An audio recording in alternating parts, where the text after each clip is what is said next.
नमस्कार।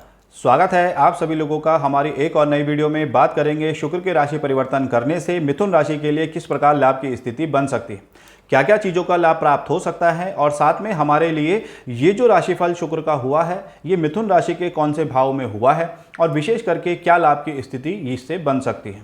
तो सबसे पहले बात करेंगे आखिर शुक्र का राशि परिवर्तन कब से कब तक के लिए हुआ है और ये किस भाव में हुआ है मिथुन राशि के।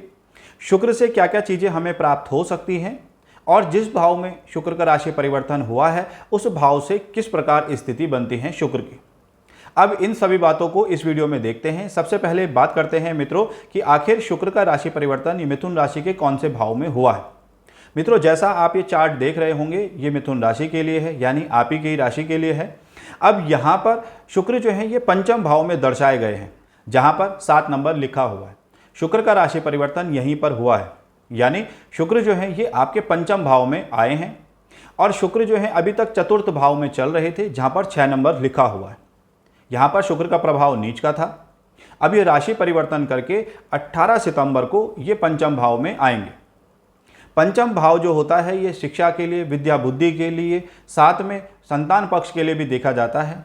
अब इसके अलावा बात करते हैं शुक्र का जो ये राशि परिवर्तन हुआ है ये कब से कब तक के लिए हुआ है। यहाँ पर पंचम भाव में मिथुन राशि के लिए।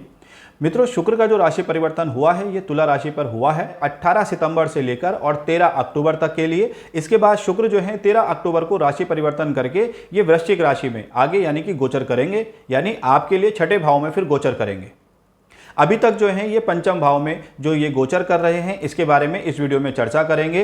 पंचम भाव में जो राशि बनती है ये तुला राशि बनती है, जिसके वो स्वामी स्वयं बनते हैं, यानी शुक्र ग्रह की ये अपनी ही राशि है, क्योंकि शुक्र जो है वृषभ राशि और तुला राशि के स्वामी कहे गए हैं। अब यहाँ पर ये पंचम भाव में जो राशि बन रही है ये तुला राशि बनती है, जिसके स्वामी स्वयं शुक्र ग्रह ही हैं।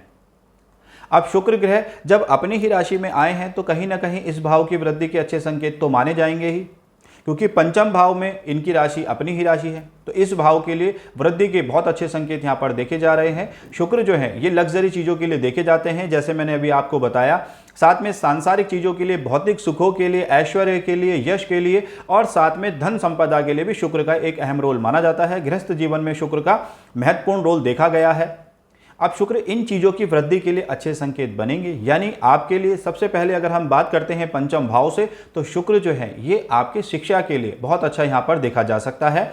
शुक्र जो है आपके विद्यार्थी वर्ग के लिए बहुत अच्छा यहाँ पर रिजल्ट देखा जाएगा। शिक्षा के क्षेत्र में आपके लिए कुछ अनुकूलता समय यहाँ पर लेकर आएंगे शुक्र ग्रह। और साथ में अगर आपका इस बीच में कोई एग्ज़ाम वगैरह है, कोई नया कोर्स आप प्रारंभ करना चाहते हैं तो इसके लिए भी ये समय काफ़ी हद तक अच्छा देखा जाएगा। अब साथ में यहाँ पर बात करते हैं शुक्र पंचम भाव में तो बैठे हैं, इनकी 7वीं दृष्टि जो रहेगी ठीक साथ में रहेगी। 7वीं दृष्टि एकादश भाव में, जहाँ पर 1 नंबर लिखा हुआ है। एकादश भाव में जो राशि बनती है वो राशि बनती है मेष राशि, जिसके स्वामी मंगल बनते हैं। और एकादश भाव जो होता है लाभ का माना जाता है, बड़े भाई बहनों के लिए भी माना जा सकता है।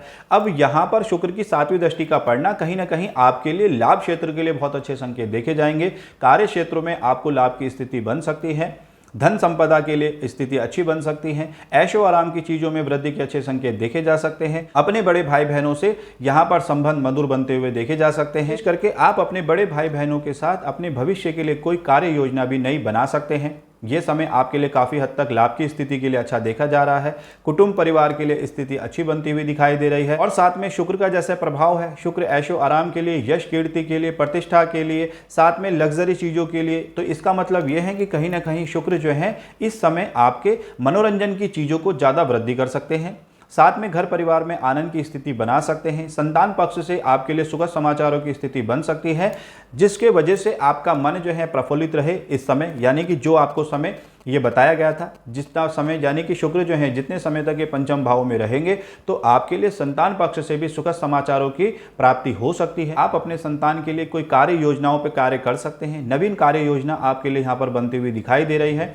और साथ में अगर हम गृहस्थ जीवन की बात करते हैं तो पहले से चल रही कोई समस्या अब आपको गृहस्थ जीवन में भी उसमें से छुटकारा मिलने के यहाँ पर संकेत बन सकते हैं, यानी कि घर परिवार में भी आनंद की अनुभूति आपको प्राप्त होगी। सुख सुविधाओं की वृद्धि के लिए अच्छे संकेत बनेंगे। और साथ में अगर हम यहाँ पर और ग्रहों पर दृष्टि डालते हैं तो बुध 23 सितंबर को राशि परिवर्तन करके ये आपके चतुर्थ भाव में आने वाले हैं, सुखेश के क्षेत्र में। चतुर्थ भाव जो होता है ये सुखेश का माना जाता है। यहाँ से माता, भूमि, जमीन, जायदाद, वाहन का सुख देखा जा सकता है। तो कहीं ना कहीं आपके लिए इन चीज़ों में बढ़ोतरी के भी अच्छे संकेत देखे जाएंगे। आप प्रॉपर्टी में निवेश कर सकते हैं। साथ में प्रॉपर्टी क्षेत्र से आपकी लाभ की स्थिति भी बन सकती है। अगर आप प्रॉपर्टी का कोई कार्य करते हैं तो उसमें आपको लाभ की स्थिति बन सकती है।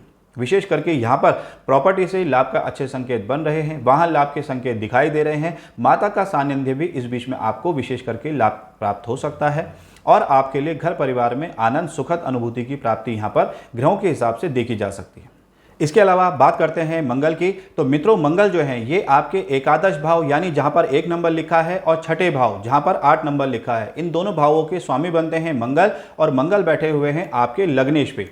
लग्नेश यानी प्रथम भाव जहाँ पर 3 नंबर ये लिखा हुआ है, यहाँ पर मंगल बैठे हुए हैं। मंगल जो होते हैं ये साहस के लिए, पराक्रम के लिए, ऊर्जा के लिए, दृढ़ इच्छा शक्ति के लिए देखे जा सकते हैं। तो मंगल काफ़ी हद तक आपको कुछ चीज़ों में तो अच्छा रिजल्ट दिखा सकते हैं, लेकिन कुछ बातों का आपको ध्यान भी रखना चाहिए।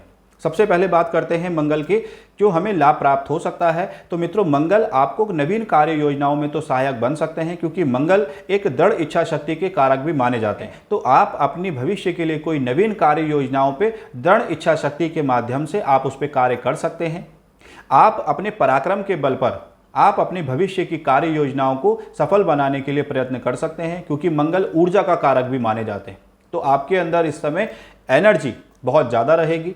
आपके कार्य करने की क्षमता दृढ़ इच्छा शक्ति के माध्यम से अच्छी रहेगी। आप अपने जो लिए गए संकल्प हैं कोई भी चीज़ अचीव करने के, तो उसमें आप बढ़ चढ़कर हिस्सा ले सकते हैं। नौकरी कार्य में भी आप बढ़ चढ़कर हिस्सा ले सकते हैं। लेकिन मंगल का कुछ चीज़ों में यहाँ पर आपको सावधानी भी रखनी चाहिए, क्योंकि मंगल एक अग्नि तत्व ग्रह है और ये बुध की राशि में बैठे हुए हैं, यानी आप ही की राशि। यानी कि कहीं ना कहीं मंगल जो लग्नेश में बैठे हुए हैं, तो ये आपको थोड़ा सा इस समय आपका नेचर अग्रेसिव बना सकते हैं। वाणी थोड़ा क्रोधित रह सकती है, जिसके वजह से आप कुछ अपने बनते हुए कार्य को भी बिगाड़ सकते हैं। तो विशेष करके आपको अपनी वाणी को थोड़ा संयमित रखना चाहिए और क्रोध पे काबू रखना चाहिए। अगर आप ये 2 चीज़ों पे कार्य करते हैं तो मंगल की, जैसे मैंने अभी आपको स्थिति बताई थी कि काफ़ी हद तक मंगल आपको सपोर्ट कर सकते हैं, तो उन चीज़ों के लिए तो मंगल अच्छे देखे जाएंगे। जैसे आप अपनी दृढ़ इच्छा शक्ति के माध्यम से आप अपनी कार्य योजनाओं को सफल बना सकते हैं। मंगल ऊर्जा के कारक हैं, मंगल साहस के कारक हैं, मंगल पराक्रम के कारक हैं। तो काफ़ी चीज़ों के लिए तो मंगल यहाँ पर अच्छे बनेंगे। और साथ में जैसे मैंने अभी आपको बताया कि मंगल जो है ये छठे भाव के स्वामी भी हैं और ये लग्नेश में बैठे हैं, शत्रु की राशि पर बैठे हुए। कहीं ना कहीं वाणी थोड़ा सा उग्र हो सकती है और आपका स्वभाव भी थोड़ा उग्र हो सकता है, क्रोध की अधिकता रह सकती है। आपको आर्ग्यूमेंट से भी बचना चाहिए, विवादों से थोड़ा दूर रहना चाहिए। बस आप अपने जो लाभ की स्थिति काफ़ी हद तक देखी जा रही हैं, उन स्थितियों पर आप कार्य करें। यानी आप अपने भविष्य के लिए कोई नवीन कार्य योजनाओं पर कार्य करना चाहते हैं तो उसमें आप बढ़ चढ़ कर हिस्सा लें, उसके लिए आपके लिए अच्छा देखा जा सकता है। लेकिन कुछ चीज़ें जो आपको अभी सावधानी के लिए बताई, तो उन पे भी आपको जरूर सावधानी रखनी चाहिए। साथ ही मित्रों, आपको एक बार जरूर ध्यान रखनी चाहिए कि ये जो आपको राशि का फलादेश बताया गया है, यानी शुक्र की स्थिति, बुध की स्थिति, मंगल की स्थिति के बारे में जो भी आपको अभी फलादेश बताया गया है, यह ग्रह गोचर यानी वर्तमान में ग्रह की स्थितियां जो चल रही हैं उसके आधार पर बताया गया है। इसके फल में तभी ज़्यादा आपको लाभ देखने को मिल सकता है जब आपकी जन्म कुंडली में भी ग्रहों की स्थिति अच्छी हो। अगर जन्म कुंडली में ग्रह की स्थिति कमजोर हुई या पाप ग्रह से पीड़ित हुए या नीच के हुए और आपको अभी वर्तमान में इन ग्रहों की स्थिति अच्छी बताई जा रही थी, फल आपको अच्छा बताया जा रहा था, तो कहीं ना कहीं फल में अंतर देखने को मिल सकता है, क्योंकि जन्म कुंडली में ग्रह की स्थितियां कुछ और बन रही है। विस्तृत जानकारी तो जन्म कुंडली देखने के बाद ही पता चल सकती है कि इसमें ग्रहों की स्थितियां क्या बन रही हैं और वर्तमान में ग्रह की स्थितियां किस प्रकार फल दिखा रही हैं। ये सभी जानकारियाँ जो बताई गई हैं, ये ग्रह गोचर यानी वर्तमान की स्थिति के आधार पर बताई गई। ये तो थी सभी जानकारियां मित्रों ग्रह गोचर के आधार पर। आइए मित्रों, बात करते हैं अब उपाय की कि क्या उपाय करना चाहिए। दुर्गा चालीसा का नित्य पाठ करें, साथ में मंत्र जाप करें। ओम द्राम द्रीम द्रौम साह शुक्राय नमः, इस मंत्र का जाप करें। ये सभी जानकारियां आपको कैसी लगी अवगत कराइएगा। मित्रों, वीडियो पसंद आई हो तो वीडियो को लाइक और शेयर कर सकते हैं। बने रहिएगा हमारे साथ। ओम हर हर महादेव।